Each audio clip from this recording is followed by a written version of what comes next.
Ball Chat, another episode. Welcome to another weekly episode of Ball Chat, reviewing and discussing football. I'm your host, Benton, along with Kevin and Biggs. And on the phone again, we have the passionate and wonderful Kamoon. Kamoon, how are you doing?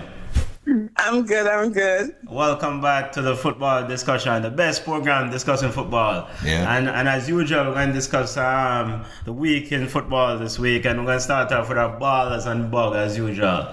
So come on. I know Chelsea did well this week, so do you have any ballers for us this week?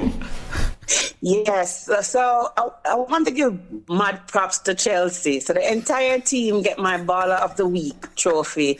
They got their little butts whooped and they came back and they won 2 games that they had to win. So the entire Chelsea team get my Baller of the Week. What a difference a week makes, huh? Chelsea defeated Tottenham in the EFL Cup semi-final. So Chelsea's on the way to maybe winning a trophy, possibly. Yeah. And they defeat Sheffield Wednesday 3-0 today in the FA Cup. Kevin, who is your ball of the week, boss? My ball of the week is 33-year-old Jesus Navas. Is this a Sevilla player? Yes. I'm ball Barcelona, I take Carve them up all week long.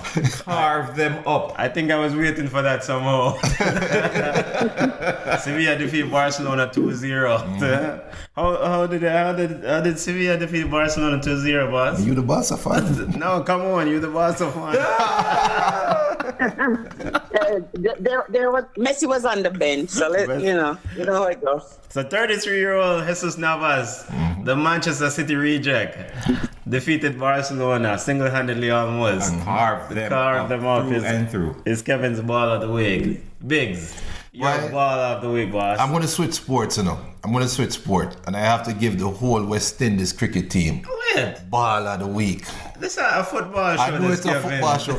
I know it's a Biggs. football show, but we are also cricket fans. And I got to big up West Indies. They hammered England, and we have to give them their props. Can we give them their props, sir? No. No, we We don't need talk about batsman and Yeah, wicket on this show. No, we don't do that. All right. Biggs, we need a baller from All right, you so who my plays football. ball then is Alexis Sanchez. Alexis Sanchez. Yeah, returned to Arsenal, scored against Arsenal. Yes. I celebrated in a way that said, "You miss me now?" Yeah, That is true. Yeah, Manchester United defeated Arsenal 3-1, while Ole Gunnar Solskjaer is running hot. The Empire. The Empire is running Yes, hot. sir. We're back.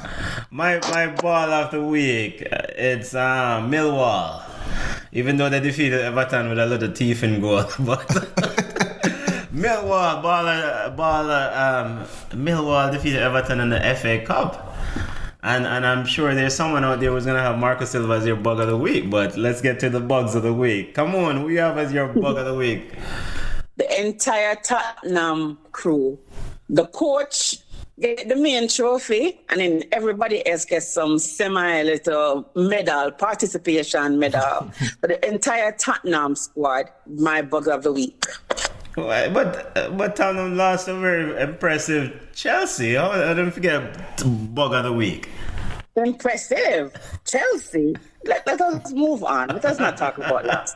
Kevin, you're a bug of the week, boss. Again, great minds think alike. My bug of the week is the entire Tottenham organization.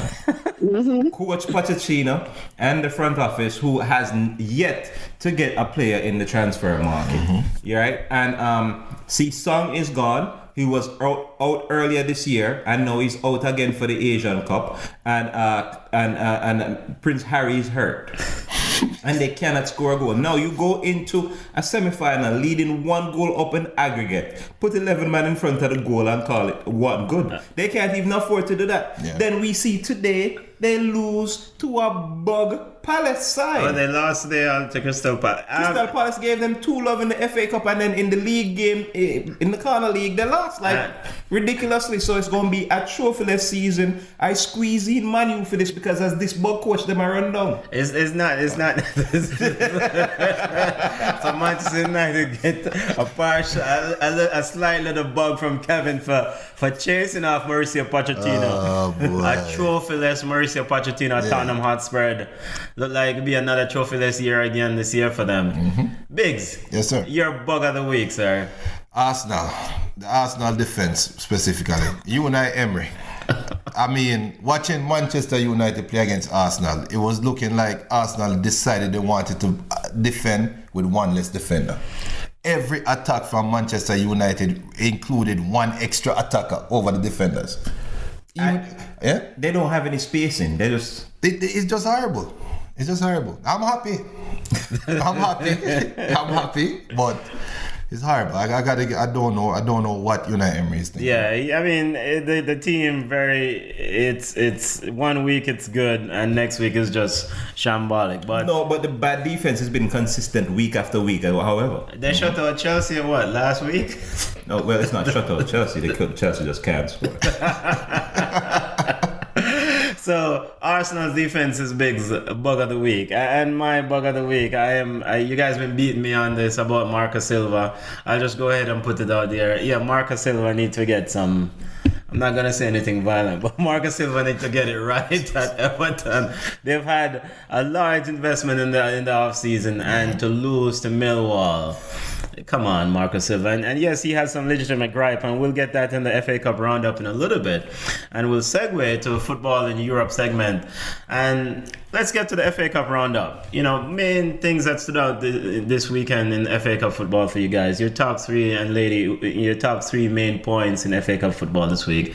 I mean, the most dominant story seems to be the Millwall defeat of Everton. I mean, what's going on with Everton? Does Marcus Silva should just pack it in now or should they fire him, or should Millwall? There was one thing that stood out in this game though. The VAR is not available at all the venues in the FA Cup, and it's available at only the Premier League venues, and they could have used VAR to make a decision on that second goal, which Marcus Silva really complained about. But do you think VAR would have made a difference? Or Millwall shouldn't have been in the same league with Everton. Should have never even been in that position. How you gonna have a Premier League side with all the signings, so much money, and you want to put it on the shoulders of VAR or the lack thereof? I agree. And he did start a strong team. Come on, your thoughts on this Millwall defeat to Everton? Listen, it's the beauty of the cup, and that's what it is. You never know with these small teams. Some is a teeny bopper team. Remember the team that beat Manchester United Junior? What's it called? What's the name again? I don't recall. That's in the dark. Look at teeny with MK Dons. MK Dons. Yeah. Okay. Yeah. So for me, nothing surprises me when it comes to the FA Cup. Hold on. So, I mean, you guys are correct. VAR should not have been, deciding factor for the results of this game. Yeah. Everton should have, killed Millwall, but it is what it is. In defense into the Man U defeat. In those cases, we have a team playing for many cups, many trophies. Everton, this is the only thing they're playing for. But Everton is still trying to qualify for Europa League, and Marcus Silva is trying to figure out this team. This is the only trophy they can get. This is the only thing they are playing for. We're not talking about a team that is fielding and in competition for 6 trophies and so forth and so on. But then in reality, though, qualification for the Europa Cup is a trophy in itself. So I'm going to give him the benefit of the doubt and say that all his priorities are in making that Europa spot. Yeah, so I'm going to give him that benefit. So you wouldn't throw out Marcus Silva yet at Everton after this? As a neutral, no. Because we see this every year. We see teams that lose to these minnows in the FA Cup. It's not like this is an earth-shattering after all. You know what I'm saying? No, but this, you're putting all of this on just this one game. Okay. Yeah. But in the totality of the last few games in the EPL, where is he going? Where is he? He doesn't look like he's trending to make Europa anyway. I can't argue that point at all. Yeah. Any other major? So hold on. So are we saying that he should get at least 3 more games to really talk about him losing his job? I think he should get it to the end of the season. I think it's performance. I personally think it's performance. I mean, when we see coaches at their wits' end, like Sarri for argument's sake, Sarri we thought was at his wits' end, right? And then Chelsea came out and gave a good performance. Not the last game, but the game before against City, right? Yeah. So we said, all right, we see that there's life, there's a heartbeat there. Let's see what Everton is the next couple of games before we give a death sentence. And my only, I know we want to move on from the Everton discussion, but my only reason for advocating for Marco Silva is that, Everton has been doing this thing for the last 3 or 4 years now. They went hard after Ronald Koeman. They hired him. He did well one season, and now they fire him.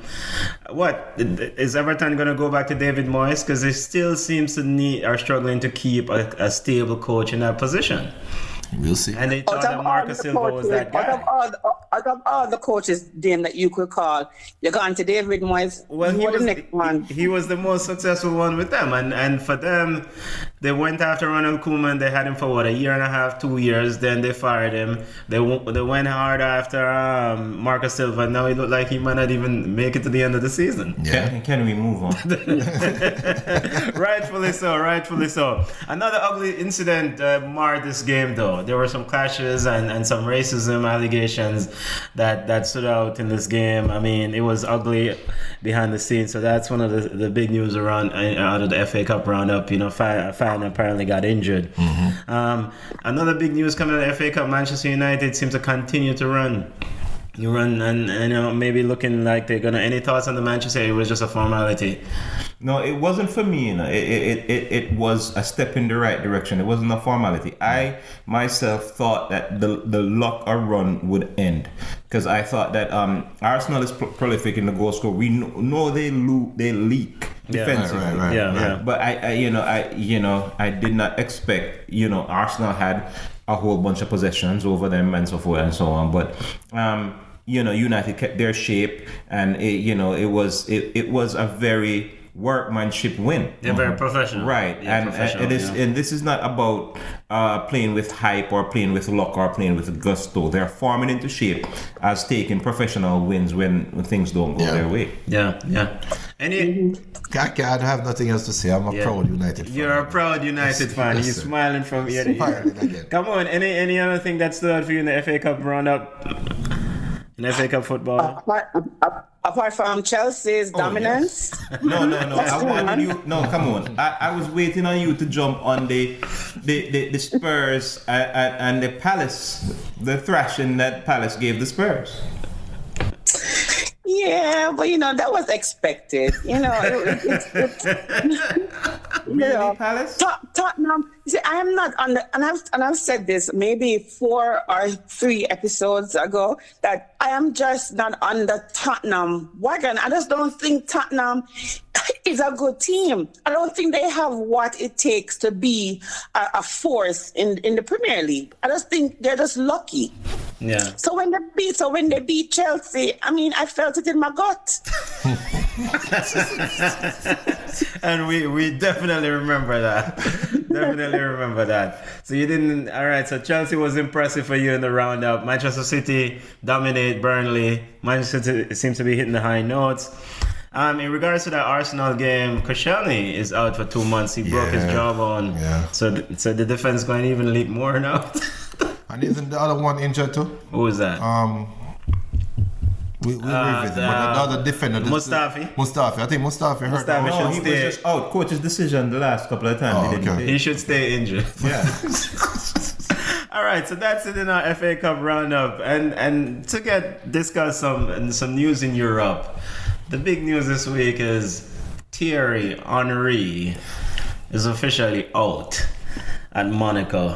3 months on the job approximately. Mm-hmm. The coach that he replaced is now back in the job, Leonardo Jardim. What in the world is going on at Monaco? And why does Thierry Henry get sacked that quickly? I'll cede the floor to those of us who thought it was a good job today. Come on. I'll take a seat beside you.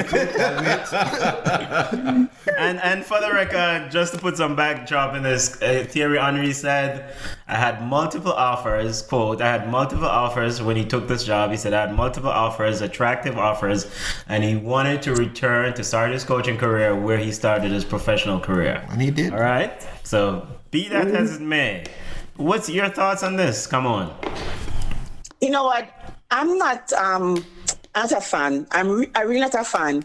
As a player for Arsenal, he was good, right? As a pundit, I despise them, and maybe I'm a little bit happy that he is in the same position as other managers who he talked about. I mean, he disparaged so many coaches, and I'm like, when the shoe is on the other foot, you just can't do it. And I'm happy. I'm happy he joined Gary Neville and Alan Shearer in struggling to swap from the sofa as a pundit to a coach. So now he'll be a little bit more lenient. So bye-bye, Henri. So he's getting much deserved comeuppance. You know what though? I'm the happiest person over all this should be Roberto Martinez. Why is that? Because during the World Cup, Belgium's success was accredited to Thierry Henry. He's like, oh, Henry is the greatest thing since sliced bread. He made Roberto Martinez look so good. Yeah, you were talking to me there. I definitely give Henry the credit during that World Cup. Okay, sir. No, you have someone explaining. Yes, I advocated heavily for Thierry to take any coaching job. Boy, I'm very disappointed. Was I wrong? I think about all the Arsenal fans, Countryman and all these guys that hated Emery and wanted. I wanted him to coach Arsenal. I thought he was right for the job. A lot of Arsenal fans right now are breathing a sigh of relief. Yeah. No, traditionally, strikers do not make good coaches. Traditionally, yes. The numbers seem to stand. And the news coming out of the camp was that he was very disrespectful to the youngsters in the team. Yeah. He was not showing too much grace to the opposing players and everything else. Yeah. And it seems like what the leadership did was use him with his relationships to get other players to come to the team, to include Mr. Fabregas. So they used Thierry Henry to recruit talent and get rid of him. Right. And they was hoping that the Bashashuai deal came through, but it didn't. I know. So Henry should actually be an agent then. So the next step for him that's all right. That's all right. No, but I definitely agree with your sentiments, Kevin, about him not being. He was very obnoxious to the players. He was not very humble in that position. I saw one press conference where one of the players did not leave. He left the chair. When he left the press conference, he didn't put the chair back under the table and push it back in. And Thierry Henry gave him a stare. It was just like belittling the player. So Thierry Henry. Go on, and don't come back. Yeah, and so to segue from Thierry Henry, Eden Hazard, after the EFL Cup game, my brethren out at Brazil, David Luiz converted that penalty against Tottenham. Eden Hazard was asked about the comment, Mauricio Sarri's comment about his team not being mentally ready.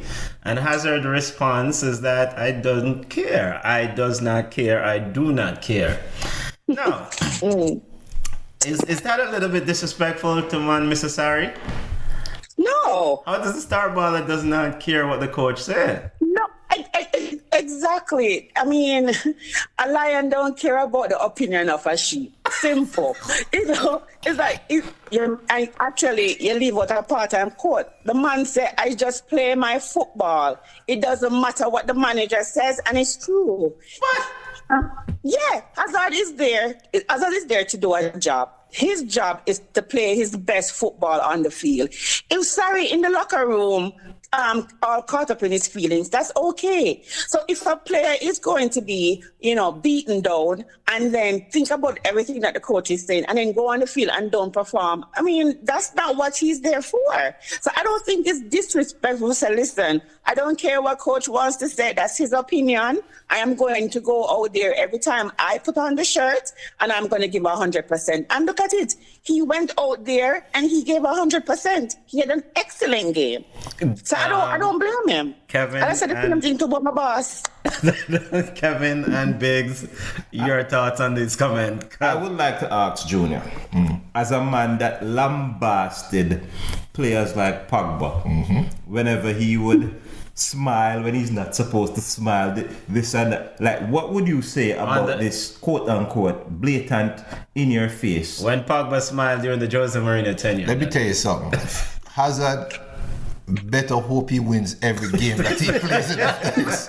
I mean, come on. The naysayers for Hazard's talent are just lining up the peanut gallery right now, waiting patiently for that drop in form. Yes. And say, remember, you were the one that said you did not care. You don't care what the manager said. It's taken out of context. Okay. It's taken out of context. I think it's taken out of context, honestly. But it was a direct question and answer. It's a direct question and answer, but think about the context of what he said. Yeah. He's basically saying no, that I am not the leader of this team. No, that is you putting words into his mouth. I'm taking exactly what he said. Okay, exactly what he said. You take, but for me, but Ben, you didn't finish his statement. You only gave us 2 sentences. You need to give us a direct quote. Come on, please. He said, to be fair, I don't care. I just play my football. It doesn't matter what the manager said. Right. I just focus on this team, and I always want to do the best for this team. Today I did, and I'm just happy. That is telling. You know what is telling? You want me to tell you what is telling? When he said, I only did this for this team.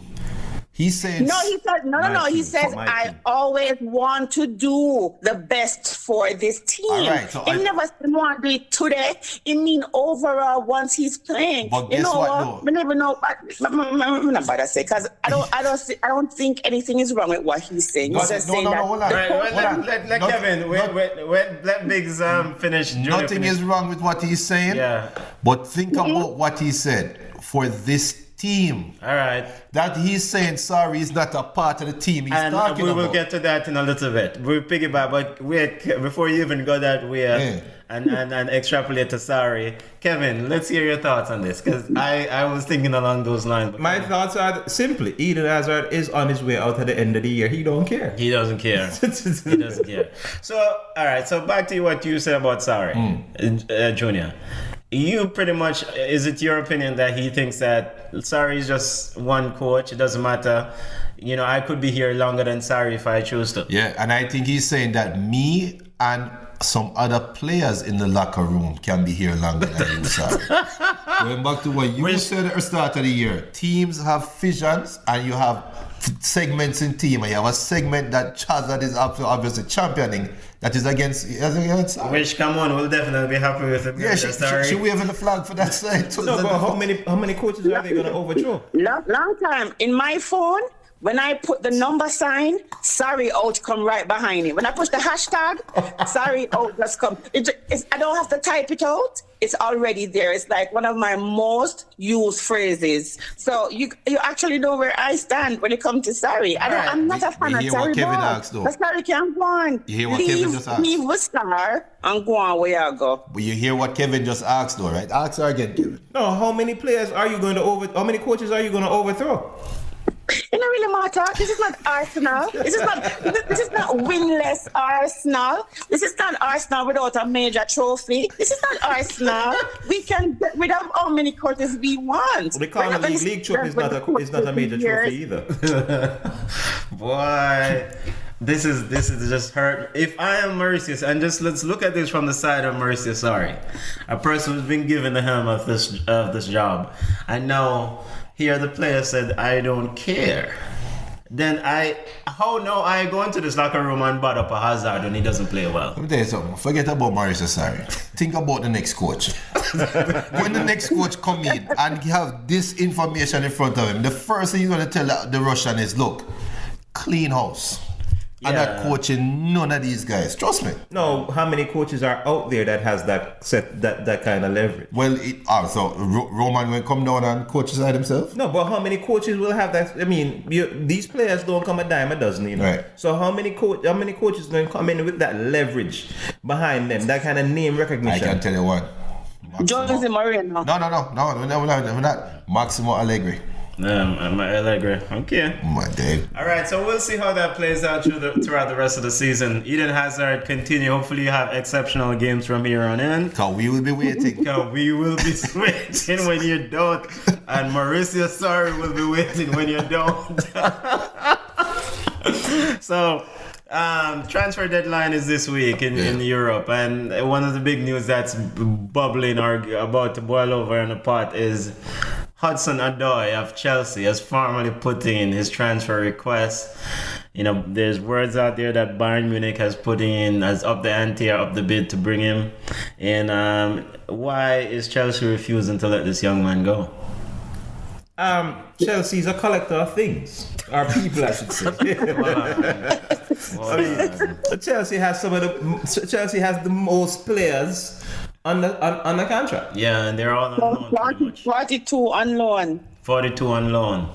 That's just the ones on loan. We're not talking about the ones who are at Stamford Bridge. Yeah. 41 plus an American. Yes, the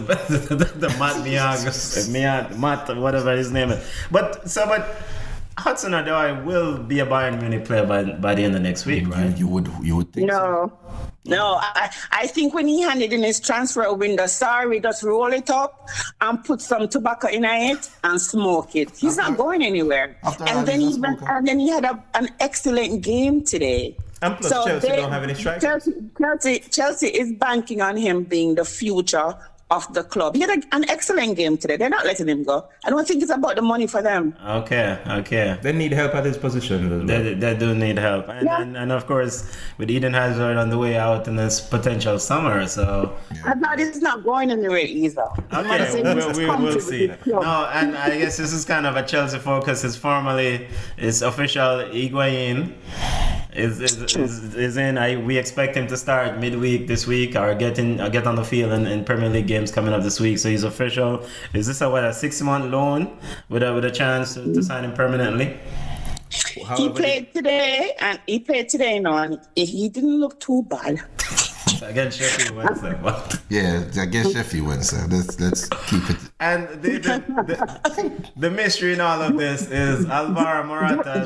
Junior, you always say it's like it only matters when it's your club. You always say they can only play who is put in front of them. True. So it don't matter now because it's not Man U we're talking about. That's true.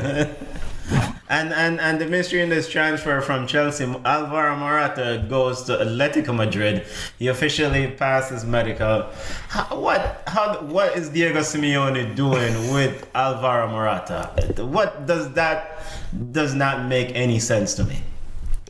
You might be surprised because some coaches can bring out the best in a player.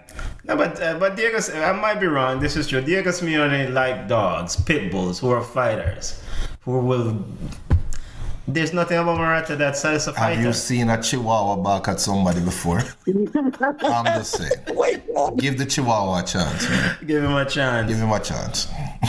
Unless he's going to be learning from Diego Costa. Maybe. Learning what? This is not goal scoring. That's definitely right. So Alvaro Morata is officially an Atletico Madrid player. He will sit on the far end of the bench because he won't be playing. And another big news in the transfer, Marko Arnautovic. There seems to be this tussle, this tug of war going on between him and West Ham. He wants to leave. He just re-upped. The video that circulated him with him announcing his extension, it almost looked like he's pleading to get out. It looks like a man in prison. Yes. And then there's a club in China who apparently offered big money for him. Yeah. This is, I think, a stain on what's going on in European football these days. This is one of the issues that I'm having. Mm-hmm. Players who have siblings as agents, players who have friends as agents, the professionalism from the agents are not there, and they air everything in public. It's just all so then it becomes a tussle between them and the team. Yeah. Now these teams have invested millions of dollars in people with no talent sometimes just a little bit of raw talent, right? And they have coached them up to be the superstars that they are today. And they have to be a more palatable way for you to want to go instead of most of these players and these players' relatives who are the agents are starting airing all of these different laundries in public, and that's the way to push. They're trying to push the envelope of getting him out there. Manuel Pellegrini is pretty adamant that he's not going anywhere. West Ham lost in the FA Cup I forgot who they lost to, but they're out of the FA Cup, and I think they need a Marko Arnautovic if they really want to try to remain competitive or try to secure themselves in the EPL. So now we're going to segue from football in Europe and segue to football in our own backyard, football in the Americas. Only big news coming out of America is that I'm so happy Greg Berhalter is starting his reign officially as Team USA's men's coach tonight against Panama. I'm looking forward to this game. And you say you're happy for that? I'm very excited. Okay. I'm a Team USA through and through. It's on camera, you know. It's on camera. This is a baptism by Conca Cup fire. Yeah. No, it's not a big team that he's playing. It's only a Conca Cup team, but it's one of the Conca Cup teams that have been giving them hell throughout the last few years. The matchups have been really Panama has been kicking their butts. And they have something to prove. Yeah, I'm curious to see how Berhalter is going to play, what sort of system. You know, we looked at his last reign at Columbus, and I didn't see anything special about him. But what are you expecting from Craig's reign and in this game against Panama tonight? Come on. I'm expecting Panama to win. I mean, there's nothing on this U.S. national team that impresses me. Nobody really impresses me. I don't think Zardes is a good striker, and they're holding him up like he is the leading striker. They're saying, "Oh, my boy Kellen," which I think is a mistake, because Kellen is an excellent footballer. So I'm not impressed with this. So hopefully Panama can eke out a win and have them have to go back to the drawing board. Yeah, so things officially start because we have a long year of exciting CONCACAF football, and you know the worse America does, the better for Jamaica. That's how you learn through and through. Don't worry. It sounds like a double agent. Double agent. And MLS news in MLS this week. Preseason officially starts up in February 6th. They have 4 games for the Atlanta United on the docket. The training is going well according to the Atlanta United people. I mean, any other news that you guys have heard about any other team in terms of what's expected from the developments in the MLS? One quick news on United. They signed the baller from Argentina. Oh, yes. So now they have 4 designated. Four. Pity Gonzalo, yeah. So 4. But you guys need to cut 1. Almiron. So what are you going to do? Who you going to cut? It's obvious Almiron gone. All right, and it's a good thing you bring this up because I forgot to ask Kevin and others about this the other day. So Pity Gonzalez, with him joining this team, does that leave... Pity Martinez. Pity. Sorry. Is it Gonzalo Martinez, right? Sorry. With him joining this team, does that leave a Darlington Nagbe vulnerable? No, you don't think that's so common? No, because the way Kevin, said, it's the first thing is first is that they can only have 3 international players. Yeah. And he makes the 4th. Yeah. So plus the role that Darlington Nagbe play and also the experience that he has. You see, in the MLS, you have to have guys that have experience in the MLS, and Darlington Nagbe proved his worth in the MLS final. Yeah. So I don't think iron sharpens iron, but I don't think he's going to replace him in the start. He's going to replace him at all. Now the only match now is if Almiron can command $30 million that Atlanta United wants. We have 6 days or so left for the European deadline. March 31st is the deadline for Atlanta to have only 3 international players. So by then they'll have to have 1 sold or out on loan. It's obvious he's going to Newcastle. It's obvious. I mean, to me, I'll be shocked if next week we don't hear Miguel is in Newcastle. Okay. I know. Not for 30 million. Not for 30 million. Newcastle not going to buy anybody for 30 million. They're not going to make that sort of financial commitment. So it has to be a loan. And then on the Nagbe thing, I think Nagbe is going to hold the bench. I don't think they're going to bring in the stars and have them on the bench. I think Nagby going to hold a firm bench right beside the water cooler. Now, remember, we don't know how this kid is going to adjust to MLS now. We know MLS is not the World Cup, but it's a different type of football. And the reason why I asked that question regarding Nagby, there is a fanfare from the Atlanta United brass surrounding this kid coming out of South America, Pity. I mean, they heavily marketed. I mean, a lot of the marketing campaign I see on their social media platform is centered around him.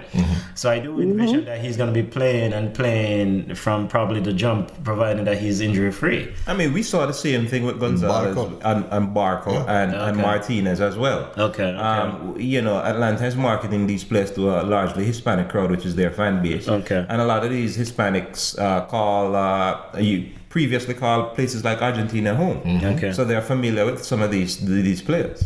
Yeah. But the South American Football of the Year, I'm not going to come Atlanta come sit on the bench. You never know. And plus, the MLS season is a very long season. Yeah, you never know. We don't come on, I'm with you on the one, and maybe not. And let me buy him a Nagby jersey before him get benched. But you buy when him get benched, it's cheaper. Good point. Have it as a relic, throwback Thursday. Good point. Any other major news coming out of MLS? Come on from your side. Any other major news? Not from my side. Nothing is going on over here. So Shrek behaving himself.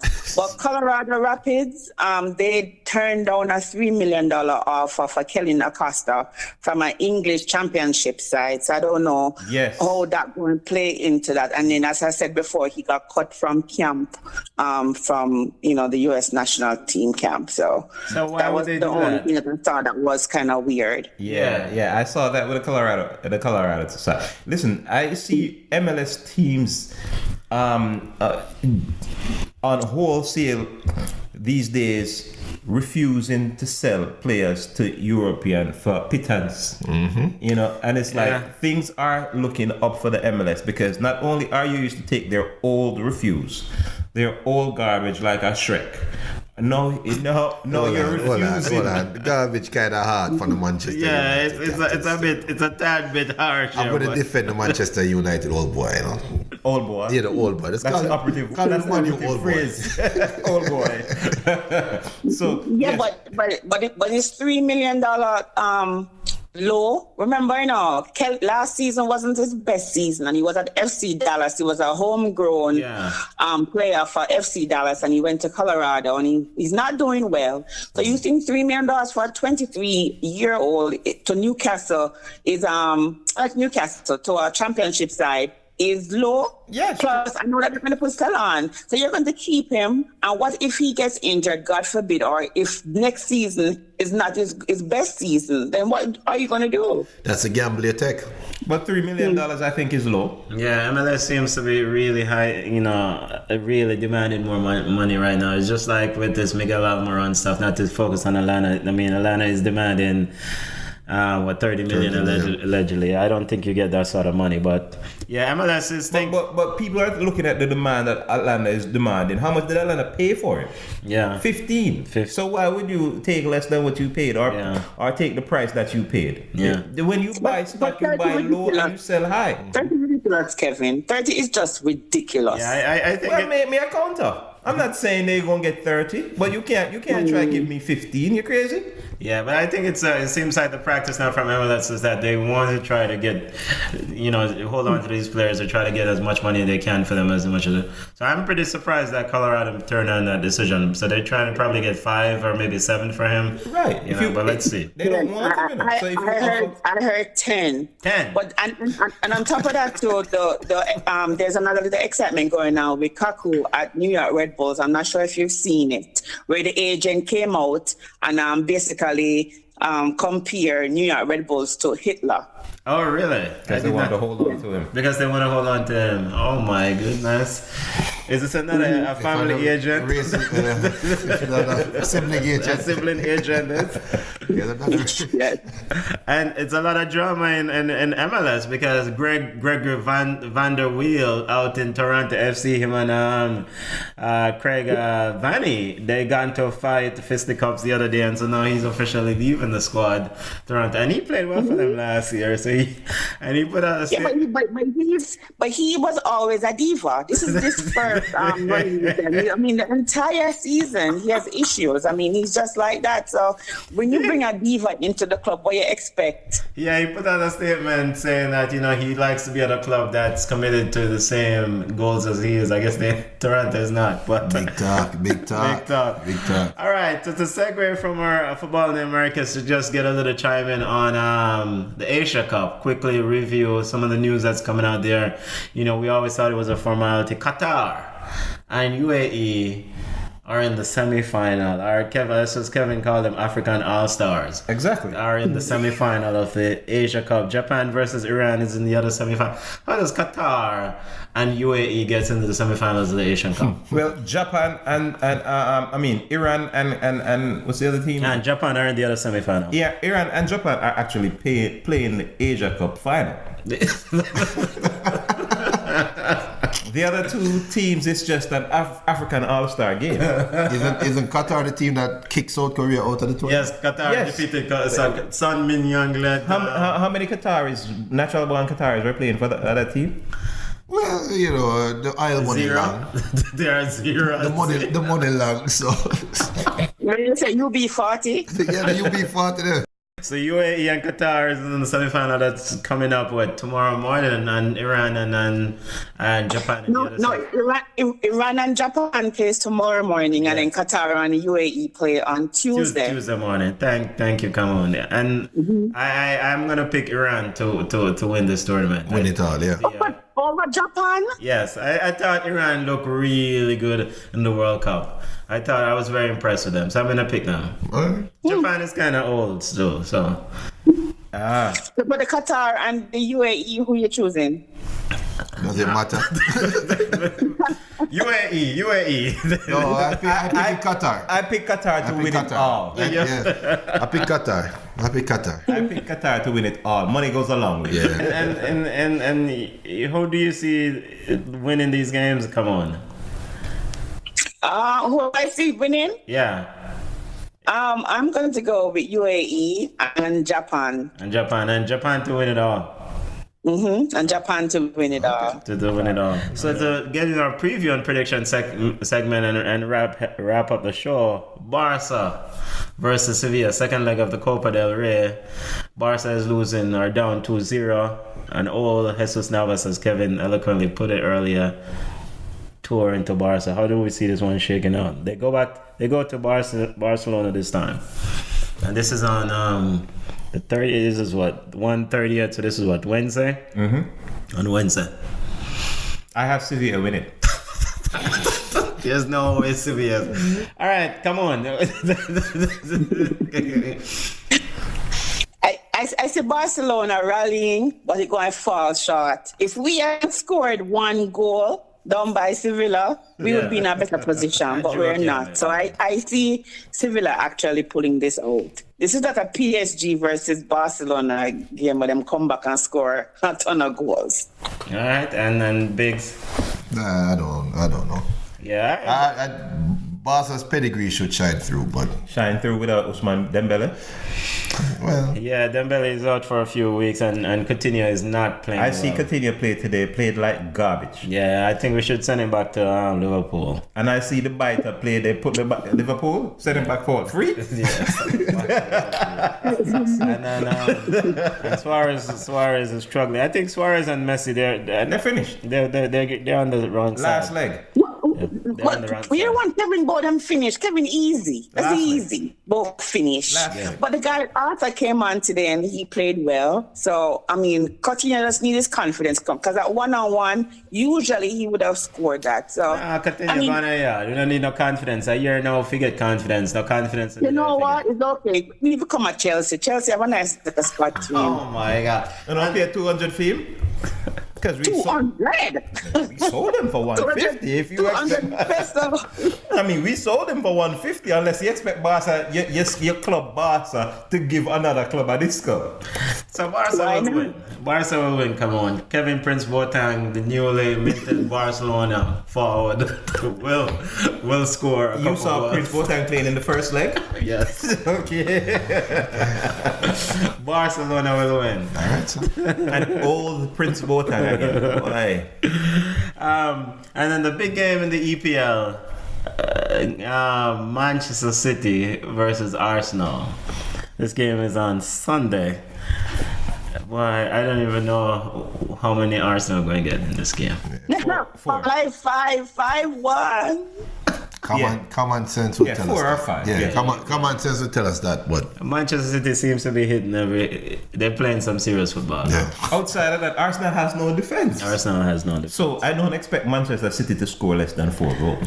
Yeah, so it's a given. it's a foregone conclusion. It's a foregone conclusion. Manchester City should beat the bricks off it. But hold on there. So nobody now talk about how I picked the correct score in the Napoli and Milan thing. Or you were getting to it, Ben? No, we're not getting to that. We are not getting to that. We're not getting to that drama. Look at me. But for future, come on, we'll start keeping track of the picks more carefully.